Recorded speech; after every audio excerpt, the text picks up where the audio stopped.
Case of the woman who disappeared in 2019 after a Tinder match. The truth shocks everyone 6 years later. Narrated by investigative journalist Tom Harrison.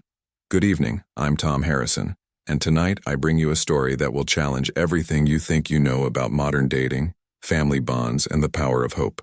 What started as a routine missing person case in 2019 has evolved into one of the most extraordinary reunification stories of our time.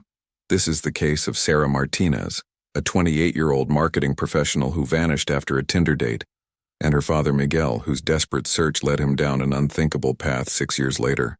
Before we begin, I want to remind you to subscribe to our channel and hit that notification bell.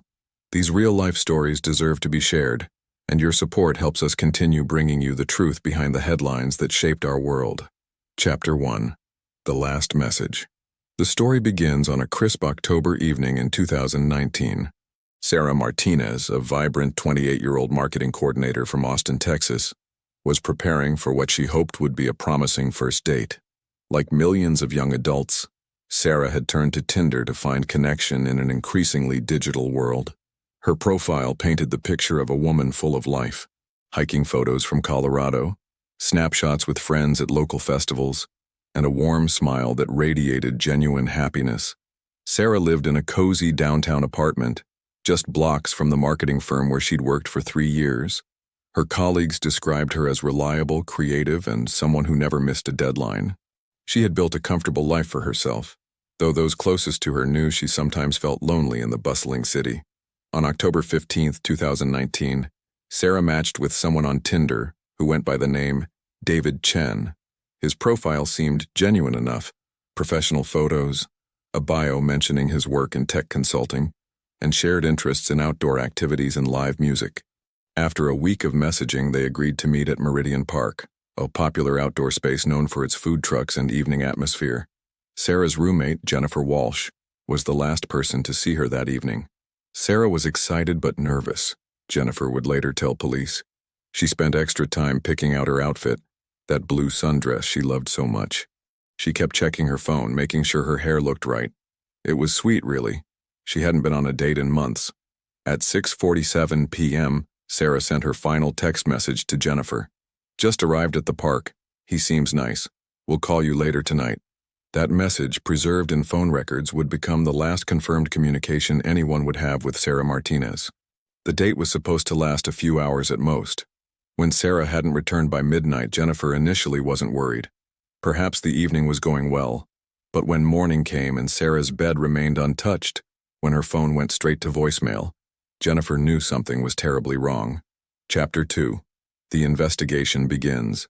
Jennifer contacted Austin Police Department at 9:23 a.m. on October 16th, exactly 14 hours after Sarah's last message. Detective Maria Rodriguez was assigned to the case, bringing 15 years of experience in missing persons investigations to what would become one of the most puzzling cases of her career. In missing adult cases, the first 48 hours are critical, Detective Rodriguez explained during our interview. Adults have the right to disappear if they choose, but Sarah's case had immediate red flags. She was responsible, had close family ties, and had never exhibited any behavior suggesting she might leave voluntarily. The investigation began with the Tinder profile. David Chen had provided minimal personal information, and attempts to contact him through the app proved futile. The account had been created just 2 weeks before matching with Sarah, using a phone number that led to a prepaid cell phone purchased with cash at a convenience store in South Austin. Security cameras at Meridian Park showed Sarah arriving alone at 6:45 p.m., checking her phone and looking around expectantly. The cameras captured her for approximately 23 minutes, during which she appeared to be waiting, occasionally checking her phone, and at one point speaking with someone off camera. Then, at 7:08 p.m., Sarah disappeared from view, walking toward the parking area with what appeared to be another person, though the second individual remained largely out of frame. Sarah's car, a silver Honda Civic, remained in the park's lot overnight. Inside, investigators found her purse with her wallet, credit cards, and ID intact. Her phone was missing, but cell tower records showed her last ping at 7:15 p.m., just 7 minutes after the security footage showed her leaving the main park area. Detective Rodriguez and her team canvassed the area, interviewed food truck vendors, and spoke with dozens of park visitors from that evening. Several witnesses remembered seeing Sarah waiting alone, but no one could provide a clear description of the person she eventually left with. The individual seemed to know how to avoid the cameras, Detective Rodriguez noted. They stayed in blind spots, used angles that obscured their face, and seemed familiar with the park's layout. This suggested either careful planning or someone who frequented the area regularly. Chapter 3. A Father's Anguish. While police pursued their investigation, Sarah's family was living through every parent's worst nightmare. Miguel Martinez, Sarah's 54-year-old father, had immigrated to the United States from Mexico when Sarah was just 3 years old. A hard-working construction supervisor, Miguel had built his entire life around providing opportunities for his daughter that he'd never had himself. "Sarah was my everything," Miguel told me during our emotional interview at his modest home in East Austin. "After her mother died when Sarah was 16, it was just the two of us. I worked double shifts, saved every penny, made sure she could go to college. She was supposed to have the life I never could." Miguel's relationship with Sarah was exceptionally close. They spoke almost daily, shared Sunday dinners, and Sarah never made major decisions without consulting her father. When Detective Rodriguez informed Miguel that Sarah had gone on a date with someone she'd met online, his confusion was evident. "Sarah always told me about the men she was seeing," Miguel said, his voice heavy with emotion. "She would bring them to Sunday dinner, ask my opinion. For her to meet someone without mentioning it to me, that was completely unlike her." As days turned into weeks, Miguel threw himself into the search with an intensity that concerned those around him. He took leave from his construction job, spent his savings printing missing person flyers, and drove through Austin neighborhoods at all hours, hoping to spot Sarah's familiar face. Miguel organized volunteer search parties, coordinated with local media for coverage, and maintained a social media presence dedicated to finding Sarah.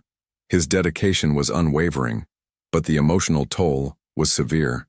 Friends watched him lose weight, sleep little, and transform from a robust, laughing man into someone consumed by grief and determination. "I couldn't rest," Miguel explained. "Every night I didn't find her was another night she might be in danger. I had to keep looking. I had to keep hope alive." Chapter 4. Dead Ends and False Hopes. The investigation stretched through the winter of 2019 and into 2020. Detective Rodriguez and her team pursued every possible lead, but each path seemed to end in frustration. The David Chen profile had been thoroughly scrubbed from Tinder, and the platform's cooperation, while complete, yielded little useful information beyond what investigators already knew. Financial records showed no activity on Sarah's credit cards or bank accounts after October 15th. Her social media accounts remained inactive, and her phone never reconnected to any cellular network. It was as if Sarah Martinez had simply vanished from the digital world entirely. In December 2019, a potential breakthrough came when a hiker found a blue sundress matching Sarah's description near Lake Travis, about 30 minutes from downtown Austin. DNA testing confirmed it belonged to Sarah, but the location provided no additional clues. The dress had been exposed to elements for weeks, and any potential evidence had been compromised by weather and wildlife. Finding Sarah's dress was both a relief and a heartbreak, Detective Rodriguez remembered. It confirmed she hadn't left voluntarily, but it also suggested we were dealing with something much more serious than a simple disappearance. Miguel's reaction to the discovery was devastating.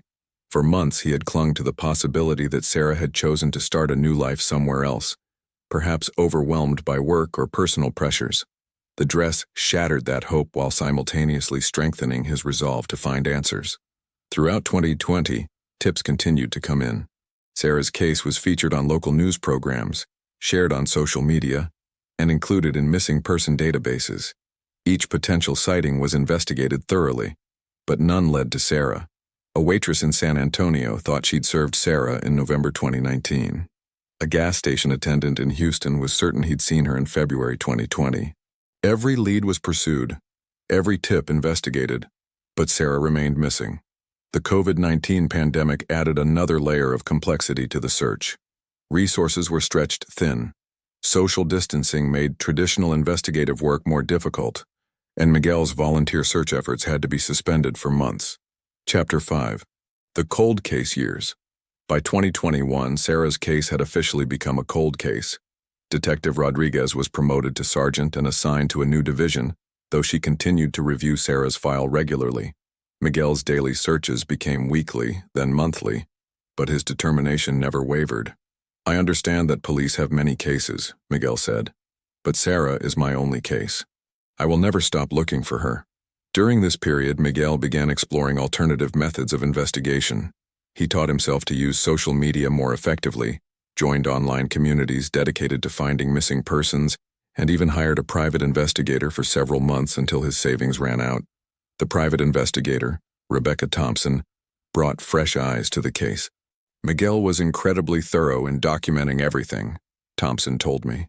He had created a timeline of Sarah's last day that was more detailed than many police reports. His dedication was both inspiring and heartbreaking. Thompson's investigation focused on digital forensics and social media analysis. She spent weeks reconstructing Sarah's online presence, mapping her social connections, and analyzing patterns in her communication. While this didn't reveal Sarah's location, it did confirm what everyone already knew. Sarah's disappearance was completely out of character. Sarah was someone who maintained consistent contact with friends and family, Thompson explained. Her social media was regular but not obsessive. Her financial habits were responsible and predictable. Everything about her digital footprint suggested stability and routine, which made her sudden disappearance even more mystifying. Chapter 6. A Father's Desperate Gamble. As 2024 approached, marking nearly 5 years since Sarah's disappearance, Miguel made a decision that would change everything. Lonely, aging, and carrying the weight of years of searching, he decided to create his own online dating profile. "I wasn't looking for love," Miguel clarified during our interview. "I was 59 years old, carrying this pain that never went away. I thought maybe if I put myself out there in the same places Sarah had been, maybe I would find something the police missed." Miguel's decision wasn't entirely rational, he admits. It was born from desperation, grief, and the kind of logic that only makes sense to someone who has exhausted every conventional option. He created profiles on multiple dating platforms, including Tinder, using recent photos and honest information about himself. "I thought maybe whoever took Sarah was still out there, still using these apps. Maybe they had a pattern. Maybe if I could match with the right person, I could find answers," Miguel explained. For months, Miguel's online dating attempts yielded nothing relevant to Sarah's case. He went on a few coffee dates with women his age, but his heart wasn't in it. His conversations always turned to Sarah, and most potential matches quickly realized that Miguel wasn't emotionally available for a relationship. Then in March 2025, something extraordinary happened. Chapter 7.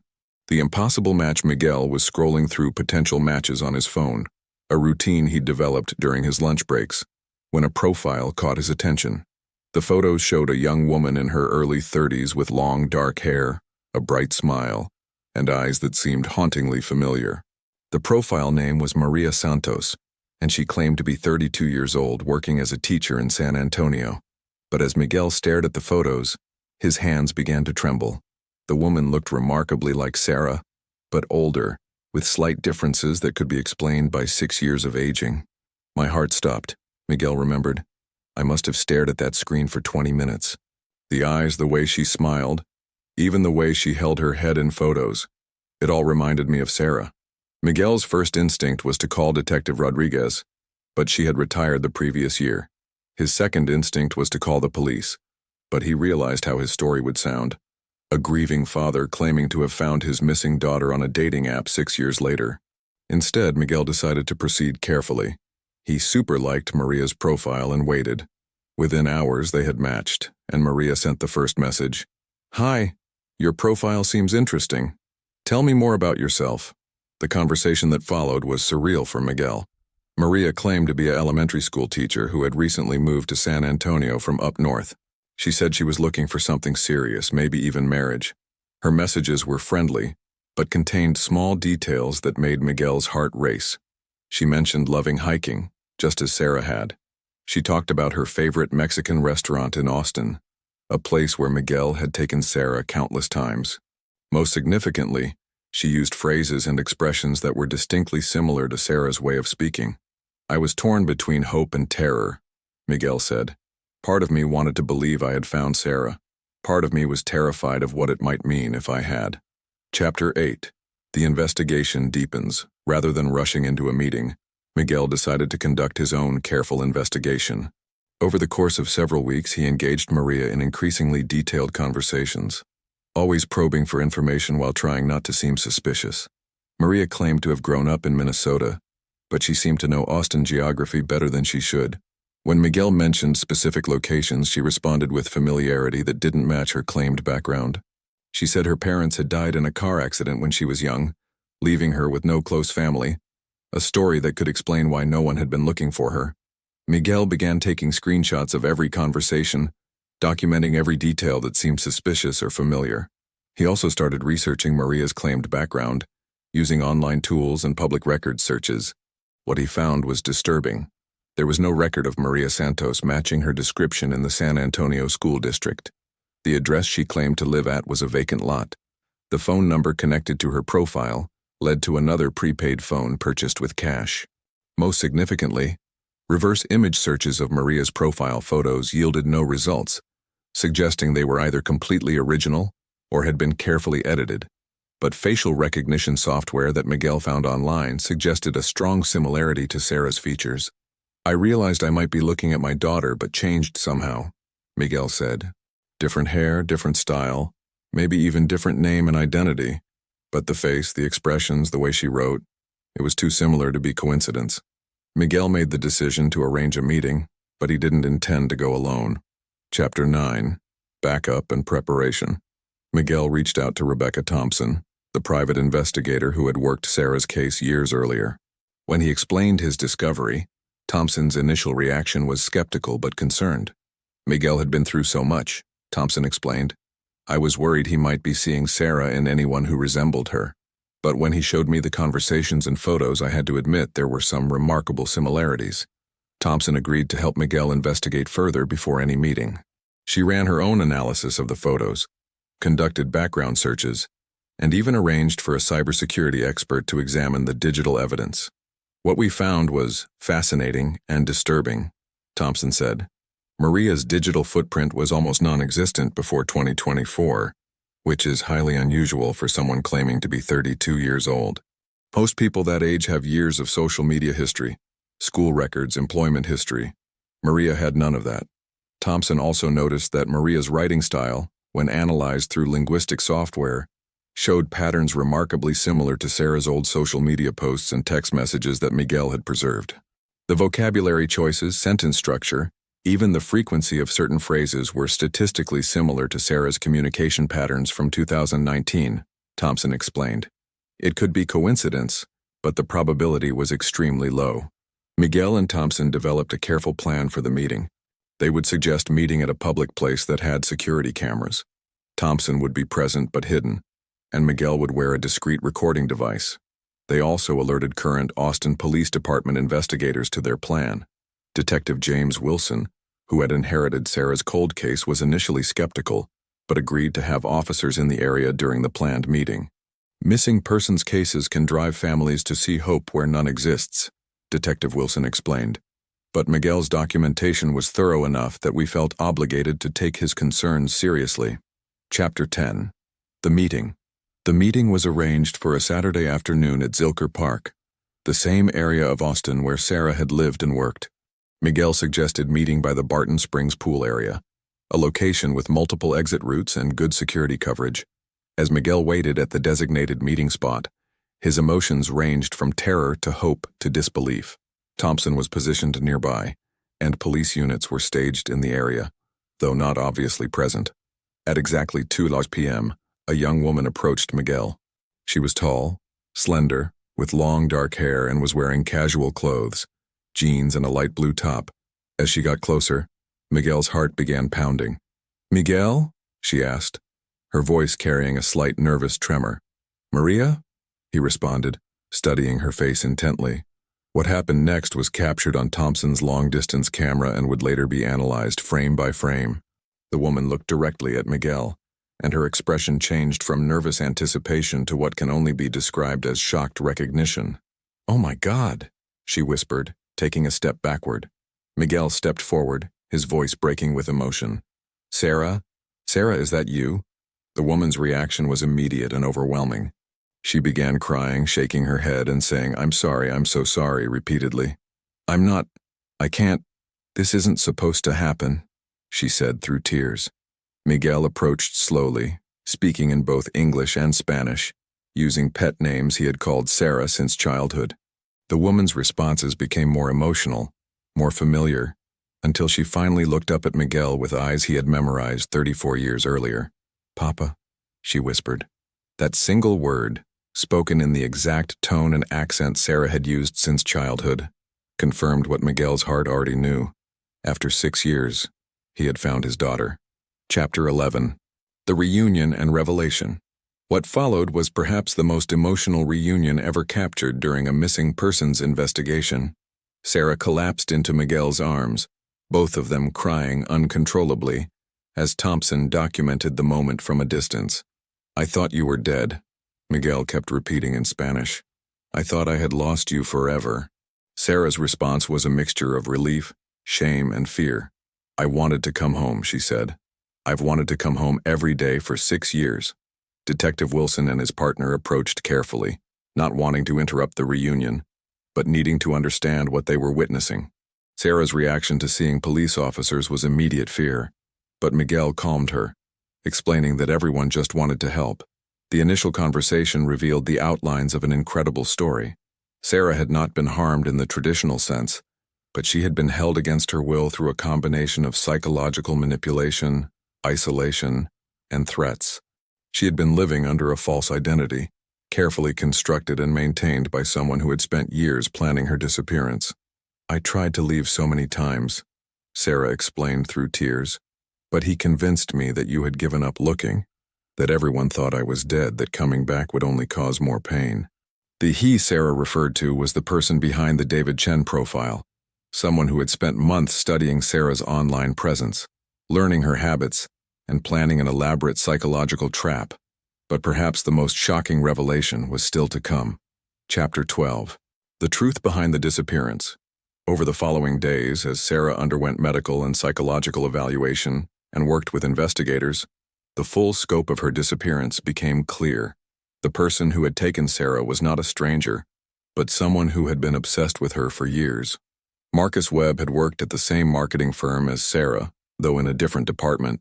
He was a quiet, technically skilled individual who had developed an unhealthy fixation on Sarah without her knowledge. For over a year before her disappearance, Marcus had been studying Sarah's routines, her social media, her dating patterns, and her relationship with her father. Marcus was invisible at work, Sarah explained during her police interview. "I knew his name, we'd said hello in the hallway, but I had no idea he had been watching me, planning this." Marcus had created the David Chen profile specifically to attract Sarah, using information he'd gathered about her interests and preferences. The plan was sophisticated and had been months in development. On the night of the date, Marcus had convinced Sarah to leave the park with him by claiming his car had broken down nearby and asking for help. Once away from the cameras, he had used a combination of deception and threats to get Sarah into his vehicle. "He told me he loved me, that he had been watching over me for years, that he wanted to protect me from the world," Sarah said. "When I tried to resist, he showed me photos of my father, our house, my daily routine.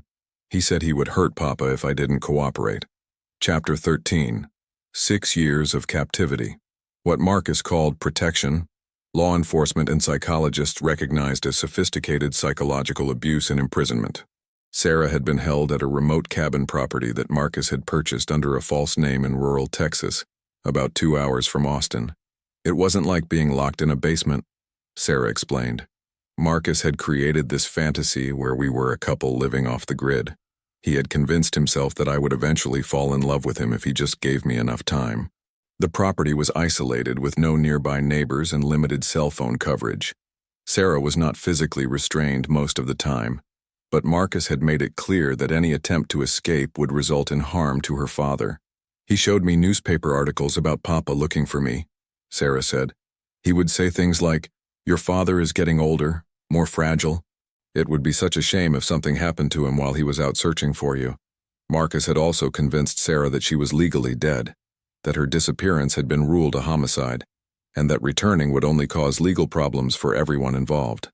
Over the 6 years, Marcus had gradually allowed Sarah more freedoms around the property, even permitting her to develop the Maria Santos identity as a way to have limited social interaction online. He monitored all her communications, but he allowed the persona as a way to keep Sarah psychologically stable. He thought he was being kind, Sarah explained. In his mind, letting me talk to people online was a privilege he was granting me. What Marcus didn't anticipate was that Sarah would eventually match with her own father. Chapter 14. The Psychological Impact. Dr. Jennifer Martinez, a psychologist specializing in trauma and captivity, worked with Sarah during her recovery. Dr. Martinez explained that Sarah's experience represented a form of complex psychological abuse that can be even more damaging than physical imprisonment. Sarah was subjected to what we call coercive control, Dr. Martinez explained. Her captor used psychological manipulation, threats to loved ones, and isolation to maintain control without physical restraints. This type of abuse can be particularly damaging because victims often blame themselves for not escaping. Sarah's case was complicated by the fact that Marcus genuinely believed he was acting out of love. He had created an entire fantasy around their relationship and had convinced himself that Sarah would eventually reciprocate his feelings. Marcus wasn't deliberately cruel in the traditional sense, Dr. Martinez continued. He was severely mentally ill, operating under delusions that he was protecting Sarah from the world. But the impact on Sarah was still traumatic and profound. During captivity, Sarah had experienced depression, anxiety, and what psychologists call learned helplessness. She had multiple opportunities to escape over the years, but had been so effectively manipulated that she believed escape was either impossible or would result in harm to her father. Sarah's decision to create the online dating profile as Maria was actually a form of resistance, Dr. Martinez noted. Subconsciously, she was reaching out, trying to reconnect with the world she'd been taken from. The fact that Sarah matched with her own father was, according to Dr. Martinez, not entirely coincidental. Sarah's subconscious mind may have been drawn to Miguel's profile in ways she didn't consciously recognize. Their connection was so strong that even through the artificial barriers of false identity, they found each other. Chapter 15. The Arrest and Investigation.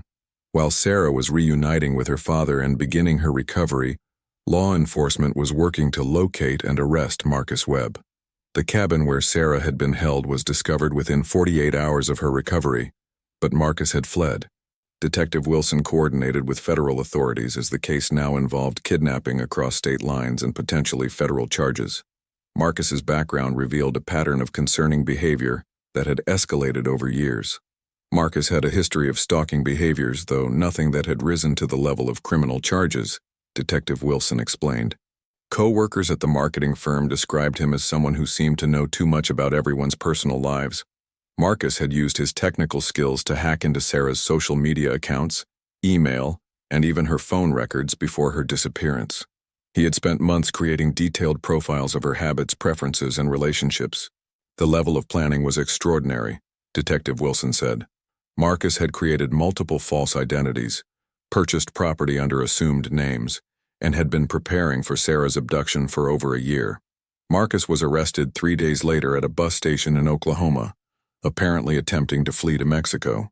In his possession were detailed journals documenting his obsession with Sarah, plans for their life together, and disturbing fantasies about their relationship. During questioning, Marcus showed no remorse for his actions and continued to insist that he had been protecting Sarah. He claimed that Sarah had been happy at the cabin and that she had only left because she had been confused by seeing her father. Chapter 16. The Legal Proceedings. Marcus Webb was charged with kidnapping, false imprisonment, stalking, and multiple federal charges related to his 6-year imprisonment of Sarah. The case attracted national attention, both for its unusual circumstances and for the remarkable way Sarah had been found. Sarah's testimony during the legal proceedings was crucial, but emotionally difficult. She had to relive 6 years of psychological abuse and manipulation, while also dealing with her own recovery and readjustment to normal life. Testifying was one of the hardest things I've ever done, Sarah said.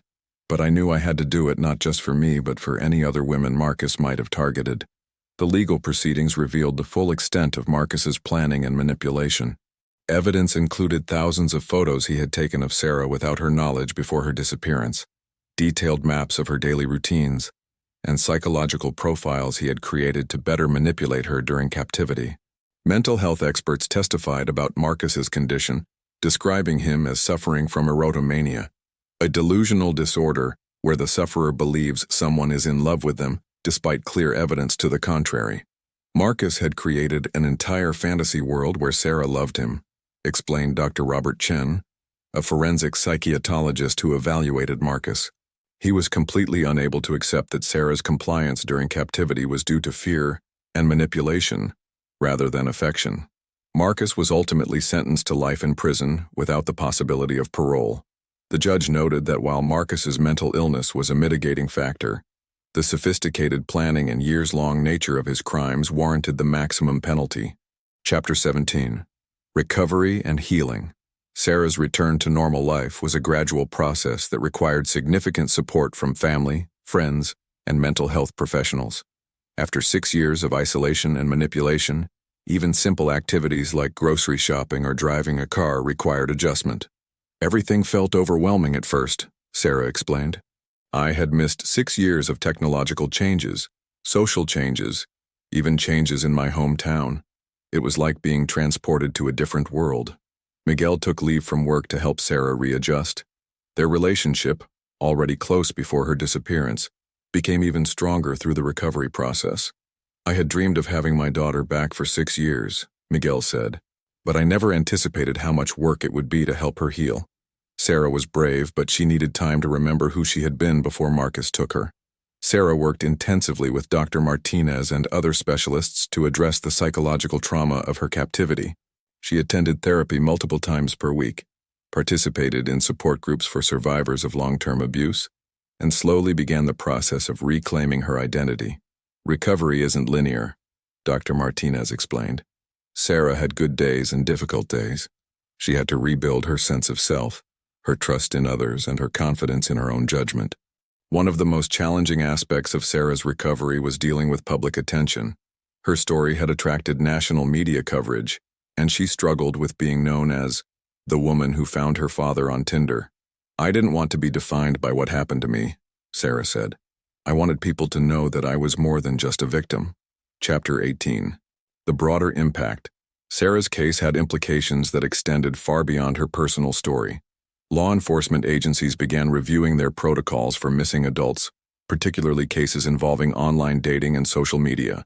Detective Wilson worked with other agencies to develop better procedures for investigating disappearances that might involve online predators or stalkers. Sarah's case taught us that we need to look more carefully at workplace connections, social media stalking, and long-term planning by potential abductors, Detective Wilson explained. The assumption that strangers are the primary threat in online dating may not always be accurate. Dating app companies also began implementing additional safety features as a result of cases like Sarah's. These included better identity verification, improved reporting systems for suspicious behavior, and enhanced privacy controls. Rebecca Thompson, the private investigator, began working with other families of missing persons to apply lessons learned from Sarah's case. Sarah's case showed us that families should never give up hope, but also that they need to be creative and persistent in their search methods, Thompson said. Miguel's decision to use dating apps as a search tool was unconventional, but it ultimately saved his daughter. Chapter 19. Life after recovery. 2 years after her rescue, Sarah has made remarkable progress in rebuilding her life. She completed additional education to update her marketing skills, found a new job with a supportive employer, and slowly began dating again, though not through dating apps. I've learned to trust my instincts again, Sarah said during our most recent interview. Marcus taught me to doubt myself, to question my own feelings and judgment. Recovery has been about learning to trust Sarah again. Sarah has also become an advocate for other survivors of long-term abduction and psychological abuse. She speaks at law enforcement conferences, consults with victim advocacy groups, and maintains a blog about her recovery journey. I can't change what happened to me, Sarah said, but I can use my experience to help other people, both survivors and families who are still searching. Miguel has returned to work but remains actively involved in missing persons advocacy. He volunteers with local search organizations and has helped develop protocols for using social media and dating apps in missing person investigations. I learned that a parent should never stop looking, Miguel said. But I also learned that hope requires action. You have to keep trying new approaches, keep believing that solutions exist even when they seem impossible. The father and daughter have also co-authored a book about their experience, with proceeds supporting organizations that help families of missing persons. Chapter 20. Lessons and Reflections. As I conclude this investigation, I'm struck by the multiple layers of this extraordinary story. It's a tale of persistent love, of the lengths a parent will go to find their child, of the resilience of the human spirit, and of the unexpected ways that healing can occur. Sarah's case challenges our assumptions about missing persons investigations, online safety, and the nature of long-term psychological abuse. It demonstrates that perpetrators can be people we know, that sophisticated planning can overcome many safety measures, and that victims of long-term manipulation may need help recognizing their own victimization. But perhaps most importantly, Sarah's story is about the power of never giving up hope. Miguel's decision to join dating apps 6 years after his daughter's disappearance seemed desperate, even irrational to many observers. Yet it was precisely this unconventional approach that led to Sarah's rescue. Looking back, I realized that finding Sarah on Tinder wasn't really a coincidence, Miguel reflected. Sarah was reaching out, trying to find her way back to the world. I was searching for her in every way I could think of. We were both using the same technology that had been used to separate us to try to find each other again.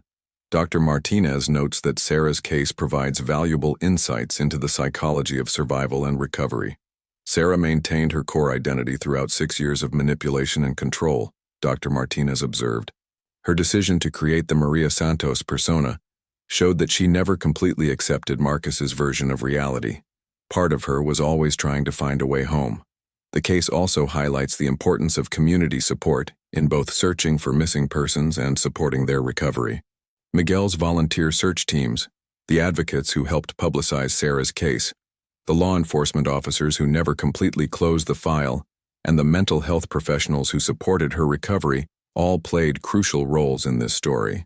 This case succeeded because people refused to give up, Detective Wilson reflected. Miguel refused to stop searching.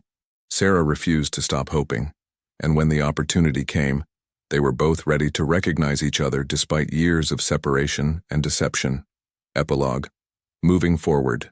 Today, Sarah Martinez is 34 years old and building a life that honors both her experience and her hopes for the future. She has returned to hiking, the hobby that Marcus had used to initially attract her attention. But now she hikes with friends and family, reclaiming an activity that had been corrupted by her abduction. Miguel, now 61, continues working in construction, but has reduced his hours to spend more time with Sarah and to continue his advocacy work. Their Sunday dinners have resumed, a tradition that had been interrupted for 6 years but now holds even deeper meaning. Every Sunday dinner feels like a gift, Miguel said. For 6 years, I sat at that table alone, setting 2 places out of habit and hope. Now when Sarah walks through the door, I'm reminded that miracles can happen if you never stop believing in them. Sarah's relationship with technology has evolved as well. She uses social media carefully and has developed strong privacy practices, but she hasn't let her experience completely isolate her from the digital world. I refuse to let Marcus's actions control my life forever, Sarah explained. Technology was used to hurt me, but it was also the tool that brought me home. I have to find a balance between being safe and being alive. Marcus Webb remains in prison, where he continues to receive mental health treatment. He has never expressed genuine remorse for his actions, maintaining in interviews with psychiatrists that he was acting out of love for Sarah. His case has become a subject of study for criminal psychologists examining the intersection of mental illness and criminal behavior. Marcus represents a type of offender that's becoming more common in the digital age, explained Dr. Chen. He used technology to stalk, plan, and execute his crime, but also to maintain psychological control over his victim.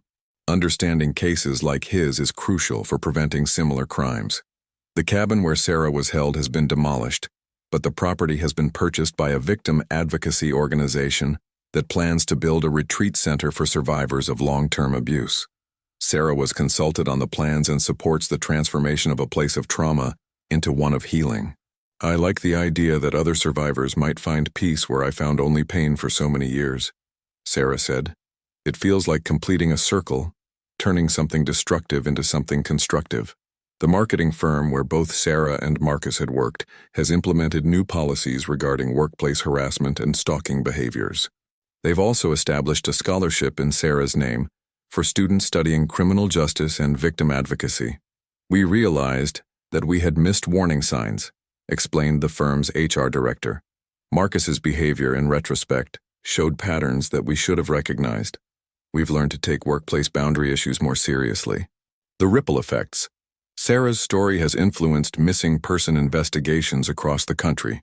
Her case is now taught in law enforcement academies as an example of how traditional investigative methods can be supplemented with creative approaches. The Martinez Protocol, developed by Detective Wilson and named in honor of Miguel and Sarah, provides guidelines for families who want to assist in missing person investigations using social media and online platforms. The protocol emphasizes safety, documentation, and coordination with law enforcement. We learned that families often have insights and motivation that can complement official investigations, Detective Wilson explained. The key is channeling that energy in productive and safe directions. Dating app companies have also made changes inspired by cases like Sarah's. New features include enhanced identity verification processes, improved reporting systems for suspicious behavior, better integration with law enforcement databases, educational resources about online safety, support systems for users who experience harassment or stalking. Sarah's case reminded us that our platforms can be used by people with harmful intentions, said a spokesperson for EO, one major dating app company. We have a responsibility to do everything we can to protect our users. The documentary, Sarah and Miguel's Story, became the subject of a documentary film that premiered at the Sundance Film Festival and later aired on Netflix. Titled Finding Sarah, A Father's Love Story, the documentary helped raise awareness about long-term missing person cases and the psychological impact of extended captivity. Initially, I was hesitant about participating in the documentary, Sarah said. I was still working through my own recovery and wasn't sure I wanted to share such personal details with the world. But I realized that our story might help other families who are going through similar experiences. The documentary includes interviews with Sarah, Miguel, Detective Rodriguez, who came out of retirement to participate, Rebecca Thompson, and various experts in psychology and law enforcement.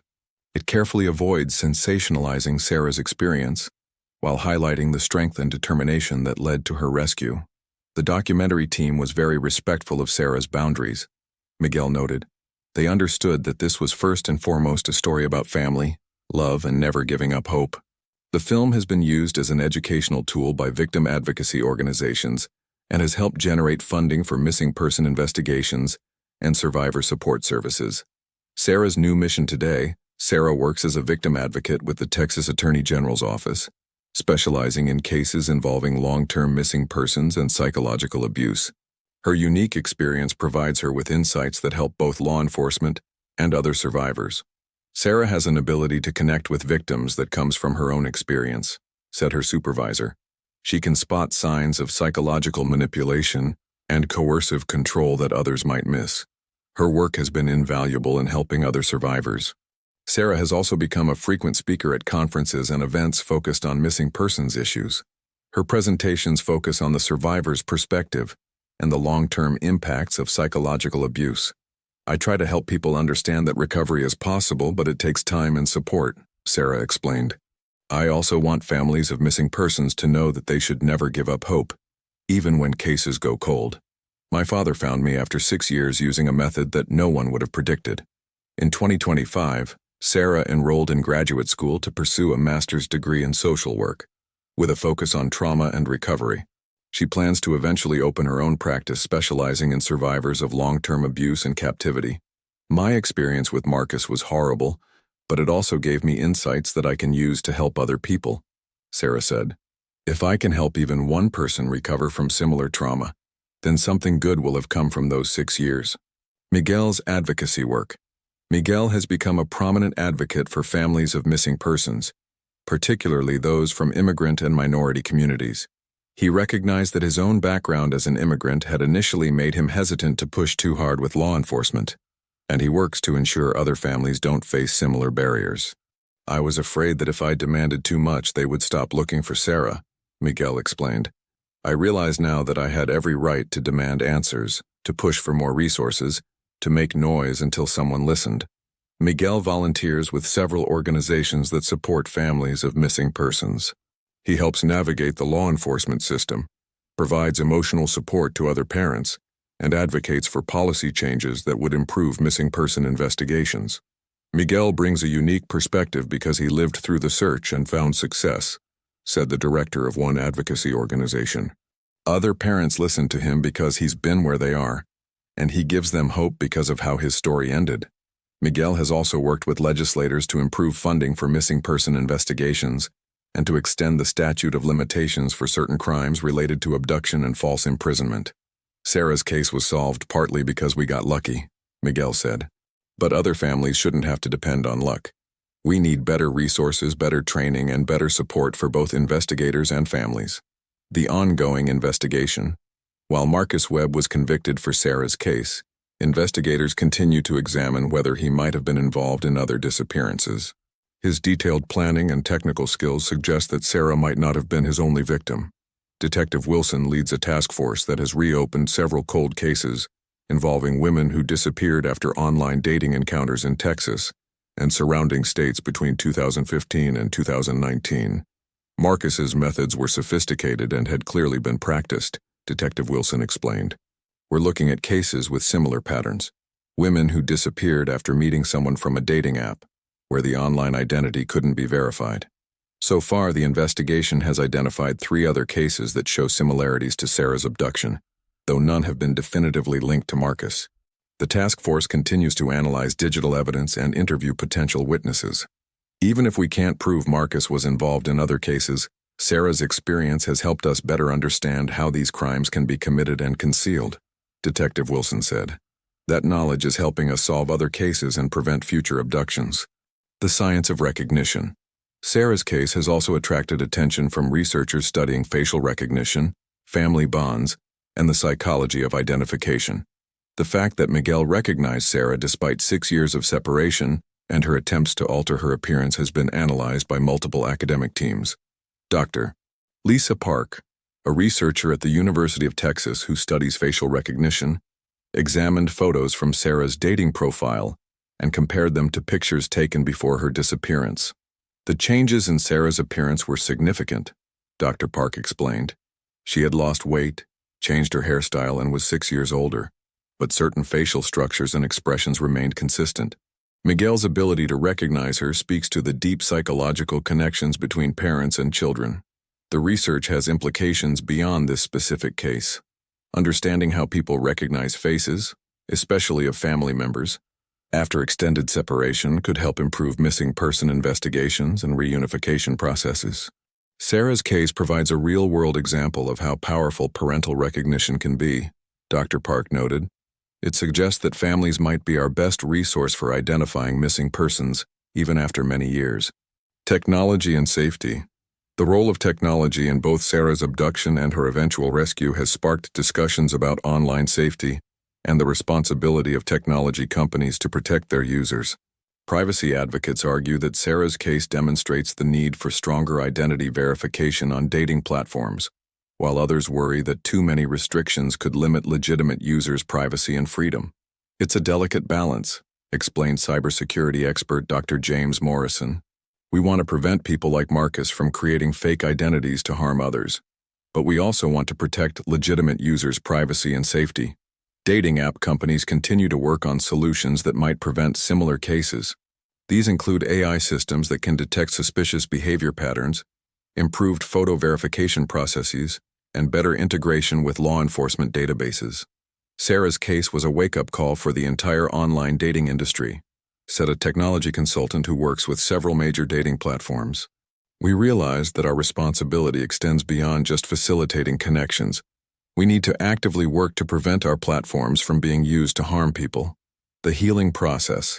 As Sarah continues her recovery, she has become increasingly open about the ongoing nature of healing from long-term trauma.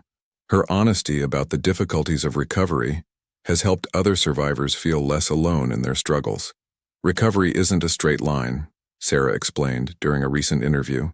I have good days and bad days. Sometimes something as simple as a smell or a sound can trigger memories from the cabin. But I've learned that healing is possible, even if it takes time. Sarah's therapy has evolved over the years, incorporating different approaches as her needs have changed. She has worked with specialists in trauma, PTSD, and adjustment disorders, and has participated in both individual and group therapy sessions. Sarah's willingness to try different therapeutic approaches has been crucial to her recovery, said Dr. Martinez. She's also been very committed to the process even when it's been difficult or painful. One of the most significant challenges in Sarah's recovery has been learning to trust her own judgment again. Marcus had spent 6 years undermining her confidence and decision-making abilities, and rebuilding that self-trust has been a central focus of her therapy. Marcus convinced me that I couldn't take care of myself, that I needed him to make decisions for me, Sarah explained. Learning to trust myself again, to believe that I can make good choices and recognize when people are trying to manipulate me, has been one of the hardest parts of recovery. The support network. Sarah's recovery has been supported by an extensive network of family, friends, professionals, and other survivors. This community has been crucial to her healing process and her ability to help others. Miguel has been Sarah's primary support throughout her recovery, but he has also had to learn how to help without becoming overprotective. I wanted to wrap Sarah in bubble wrap and keep her safe forever, Miguel admitted.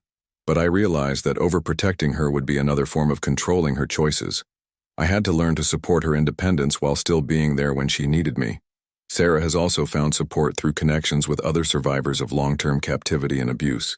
These relationships have provided her with people who truly understand her experience in ways that even well-meaning friends and family cannot. Talking to other survivors has been incredibly healing, Sarah said. They understand things that I don't have to explain. The guilt, the confusion, the way trauma can make you doubt your own memories and feelings. The survivor support group that Sarah participates in has become an important part of her life and her advocacy work. Several members have become close friends, and the group has evolved into a mutual support network that extends beyond formal meeting times. Looking to the future. As we look toward the future, Sarah's story continues to evolve. She has plans for her career, her advocacy work, and her personal life that extend far beyond her experience as a victim. I refuse to let those 6 years define the rest of my life, Sarah said. Marcus took 6 years from me, but I have hopefully many decades ahead of me. I want those decades to be meaningful, to help other people, and to honor the love and determination that brought me home. Sarah has begun dating again, though she approaches relationships with understandable caution. She has developed strong boundaries and has learned to recognize signs of controlling or manipulative behavior. I'm not afraid of love or relationships, Sarah explained, but I'm much more aware of red flags and I trust my instincts in ways I didn't before. My experience taught me that love should never involve control or manipulation. Miguel, now approaching retirement, has plans to expand his advocacy work and spend more time with Sarah and any future grandchildren she might have. I lost 6 years with my daughter, but I'm grateful for the time we have now, Miguel said. Every day we have together feels like a blessing, and I want to make sure other families get the same chance we did. A message of hope. As I conclude this investigation, I want to leave you with the message that Sarah and Miguel most want people to take from their story. Never give up hope. There were so many times when I wanted to give up, Miguel reflected. When the police couldn't find any leads, when the private investigator couldn't find answers, when years went by with no progress. But something inside me couldn't accept that Sarah was gone forever. Sarah's message is similar. To other survivors, I want you to know that recovery is possible. It's hard, it takes time, and it doesn't mean forgetting what happened. But you can build a life that's meaningful and happy despite trauma. And to families who are still searching, don't give up. Keep trying new approaches. Keep believing. Keep looking. Love is powerful enough to overcome even the worst circumstances. Their story reminds us that families are capable of extraordinary things when motivated by love. It shows us that recovery from even severe trauma is possible with support, determination, and time. And it demonstrates that sometimes the most unlikely solutions can lead to the most profound healing. Miguel's decision to join a dating app 6 years after his daughter's disappearance seemed desperate to many observers. But it was precisely this willingness to try unconventional approaches, to never stop searching, that ultimately brought Sarah home. Love finds a way, Miguel said simply. If you love someone enough, if you never stop believing they can be found, sometimes the universe provides an answer you never expected. The case of Sarah Martinez represents one of the most unusual and hopeful missing person stories in recent memory. It challenges our assumptions about how long families should search, what methods might be effective, and how strong the bonds between family members can be. But beyond the unusual circumstances of Sarah's rescue, her story is ultimately about the resilience of the human spirit, the power of a parent's love, and the possibility of healing even after severe trauma. Sarah and Miguel's experience offers hope to other families facing similar situations, but it also reminds us of the importance of supporting missing person investigations, believing survivors of long-term abuse, and never underestimating the power of persistence and love. As Sarah continues to build her new life and help other survivors, and as Miguel continues his advocacy work, their story serves as a beacon of hope for families everywhere who are searching for missing loved ones. Their message is clear: never give up hope. Keep trying new approaches and trust in the power of love to overcome even the most difficult circumstances. Thank you for joining me in exploring this remarkable story. If you found it meaningful, please subscribe to our channel and share it with others. Stories like Sarah's deserve to be told, and your support helps ensure that we can continue bringing you the truth behind the cases that matter most. Remember, if you or someone you know is dealing with a missing person case, don't lose hope. Resources are available. Advocates like Miguel and Sarah are working to improve the system, and sometimes the most unexpected solutions can lead to the happiest endings. This has been Tom Harrison, and this has been the extraordinary story of Sarah Martinez, the woman who disappeared in 2019 after a Tinder match, and whose father's love and determination led to a reunion that shocked everyone 6 years later. If you enjoyed this story and want to support our investigative journalism, please like this video, subscribe to our channel, and consider sharing it with others who might find hope in Sarah and Miguel's incredible journey. Your support helps us continue bringing you the true stories behind the headlines that matter most. For resources related to missing persons cases, survivor support, and online safety, please check the links in our video description. Until next time, remember, sometimes the most important stories are the ones that remind us never to give up hope.